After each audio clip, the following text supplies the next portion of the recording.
और अन्य स्थानों पे वो बहुत ही दयनीय है। तो जो व्यक्ति इस खबर को देखता है, चाहे वो कोरोना पॉजिटिव हो या ना हो, वो काफ़ी डर जाता है। और जब हम डरते हैं तो हमारा इम्यूनिटी कमज़ोर हो जाता है।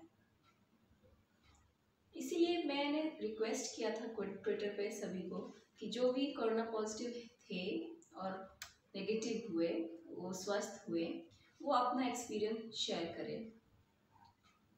क्योंकि मैं भी कोरोना पॉजिटिव थी और मैं भी ठीक हो गई, इसीलिए मैं चाहती हूँ कि मैं अपना एक्सपीरियंस शेयर करूँ।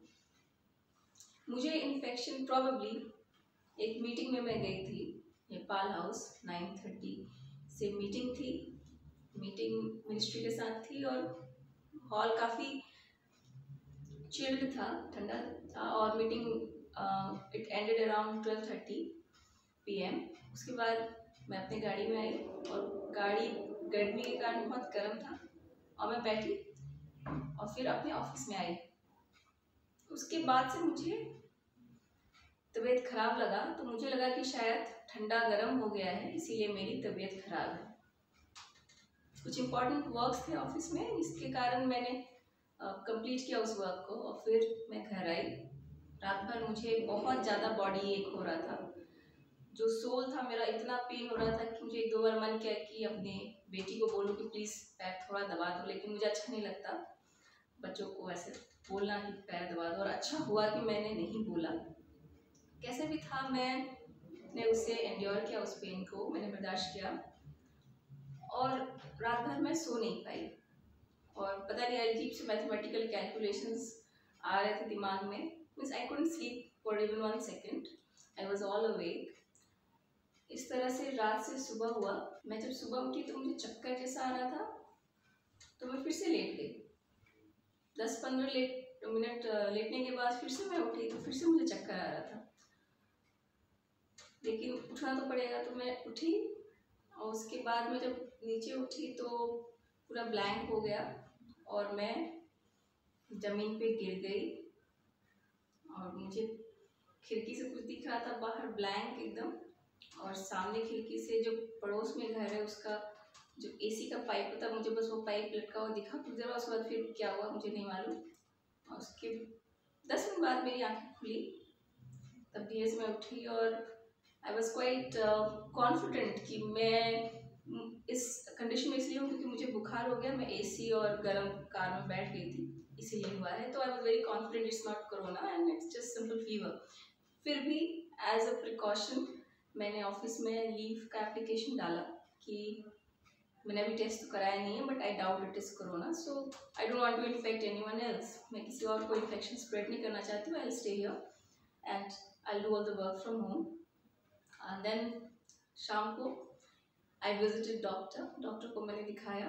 डॉक्टर ने भी मुझे कोरोना टेस्ट करने के लिए भी नहीं बोला और I started eating those medicine बुखार का। After that soon next day जब मैं चाय पी रही थी, मुझे कड़वा लगा, तो मैंने अदरक को मैंने स्मेल करने की कोशिश की तो मुझे स्मेल नहीं आया। देन आई रियलाइज्ड कि आई हैव कोरोना।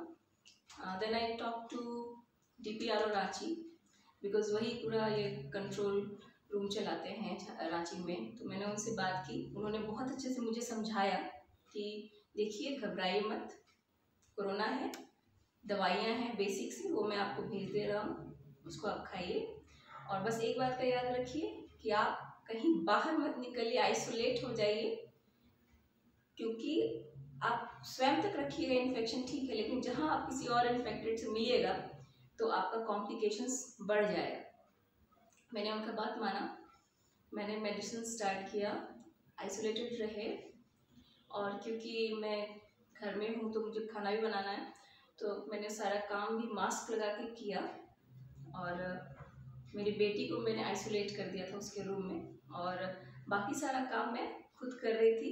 ज़्यादा तो एनर्जी थी नहीं, लेकिन जितना हो रहा था काम मैं कर रही थी और मैं रेस्ट ले रही थी। ऑफिस के भी बहुत सारे अर्जेंट काम थे, क्योंकि मैं स्टेट में हूँ, तो अगर मैं काम करना बंद कर दूँगी तो मेरा डिस्ट्रिक्ट में भी काम रुक जाएगा। तो as far as possible I was trying to cater to some work, though my eyes were Penning, तो मैं उसे बंद करके मैं जैसे भी करके मैनेज कर रही थी उसको।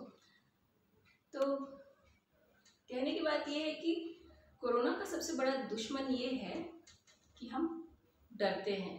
और कहीं मेरे केस में ये हुआ कि मेरा दर्द ही मेरा दवा बन गया, क्योंकि मैं इतनी बिजी थी, घर का काम, ऑफिस का, और मेडिसिन और रेस्ट भी ले रही थी, ऐसा नहीं बीच बीच में, क्योंकि मेरे ऊपर कोई प्रेशर नहीं था किसी भी ऑफिसर का कि आप ये काम करिए, वो मैं अपने मन से ही कर रही थी। तो at ease, at pace, whenever I was feeling okay, जब थोड़ा कंफर्टेबल फील कर रही थी, देन आई वाज डूइंग। तो मैं यही सबको बताना चाहूँगी कि पेनफुल तो है, लेकिन 14 डेज के लिए आप मान के चलिए कि आपको ये पेन बर्दाश्त करना है, दवाइयाँ खानी है, और सबसे इम्पॉर्टेंट है कि फ्रेश खाना खाइए। जो मैं बहुत सारे नुस्खे, बहुत सारे होम रेमेडीज़ मैं सुन रही हूँ फॉर कोविड, लेकिन मैंने खुद ने कुछ नहीं किया है। मैंने मेडिसिन खाए, और आई एम सॉरी टू से I didn't even complete all the medicine, but I was eating proper food, क्योंकि जिस दिन मुझे लगा इन्फेक्शन का डर, मैंने उसी दिन ही सारा groceries and everything, fruits, vegetables, सब मैंने उसी दिन खरीद लिया था, क्योंकि I was not feeling well at all. Though I thought it is not corona, फिर भी to be on the safe side, मुझे बुखार है तो I won't be able to go out to shop, so I purchased everything. तो सारे खाने का फल फूल एवरीथिंग वाज देयर, और मैं वो सब कुछ खा रही थी। और I have lots of tea actually, maybe that was the reason. मैं चाय को पीती हूँ, चाय काफ़ी पिया मैंने। So soon I recovered, and it is not as scary as we think. और मेरा ऐसा स्वभाव भी नहीं है, अगर 100 डिग्री में प्रॉब्लम होगा तो मैं फिर भी स्माइल करूँगी और बोलूँगी नहीं मैं ठीक हूँ। तो वो है कि आप माइंड को जैसे आप ट्रेन करते हैं कि मैं ठीक हूँ, तो आप वाकई में ठीक रहेंगे। अगर आप एग्जैगरेट करेंगे चीज़ों को कि no no no I am so sick, तो your body will respond to that. So we should like think positive and say ourselves that we are fine, then we'll be fine. Yeah, one more important thing I forgot to mention, मैंने steam लिया था। एक चीज़ मैंने notice किया कि जो mucus होता है ये कोरोना में, it becomes like plastic and you're not able to breathe. और यही कारण मुझे लगता है कि people are having so much of problem with breathing and they are not able to breathe, and we have to give them oxygen. So if we take steam, जो steam मैंने एक अच्छा काम किया था, मैंने steam लिया था 2-3 बार, 3-4 दिन तक, उसके बाद मैंने नहीं लिया, लेकिन वो मैंने 3-4 दिन तक 2-3 बार steam लिया था, जो कि बहुत हेल्पफुल था, क्योंकि ब्रेथलेसनेस हो जा रहा था मेरा। स्टार्टिंग के फ्यू डेज में आई was feeling breathless, so I was taking steam and that was helping me. तो कोविड में यही इम्पॉर्टेंट है कि आप क्लीन रहे। And one more important thing that I did was I removed everything and rest of the thing I got cleaned. जितने भी सामान थे मेरे, जैसे एलवेरा जो बाहर रखा रहता है ना आलना, उस पर जितने भी कपड़े थे सबको मैंने एक जगह स्टॉक कर दिया और उसको बाद में धुलवाया। और जो भी सामान थे जो बाहर थे, क्योंकि मुझे लगा वो इन्फेक्टेड हो सकता है, तो सबको सैनिटाइज किया।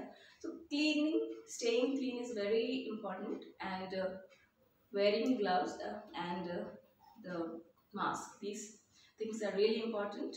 ऐसा नहीं है कि लोग रिकवर नहीं हो रहे, even people who are old age, they are having, जो बुजुर्ग लोग भी हैं जिनको डायबिटीज़ है, बहुत सारे प्रॉब्लम, वो भी ठीक हो रहे हैं। इसीलिए मैं फिर से हम्बल रिक्वेस्ट करूँगी सभी से, जिनको भी कोरोना हुआ है, वो प्लीज़ अपने अच्छे एक्सपीरियंसेस, अच्छे आई मीन टू से कि आप रिकवर हो गई, ये एक्सपीरियंस आप सबके साथ शेयर करें, ताकि जो बचे हैं, जो चले गए उनको तो हम बचा नहीं पाए, जो बचे हैं उनको हम बचा लें। हाँ, इसमें एक और चीज़ मैं जोड़ना चाहूँगी, जो मास्क है, वो मास्क बहुत इंपॉर्टेंट है। जो आप सिंपल कपड़े का मास्क लगाते हो वो इट्स यूजलेस। आप या तो N95 या N99 मास्क ही यूज़ करें, वही आपको वायरस से प्रोटेक्ट करेगा। जहाँ तक हो सके घर में रहें, बाहर ना जाएं, और हर एक व्यक्ति से आप ऐसे ही मिले मानो कि वो कोरोना पॉजिटिव है, तभी आप सुरक्षित रहेंगे। Okay, thank you.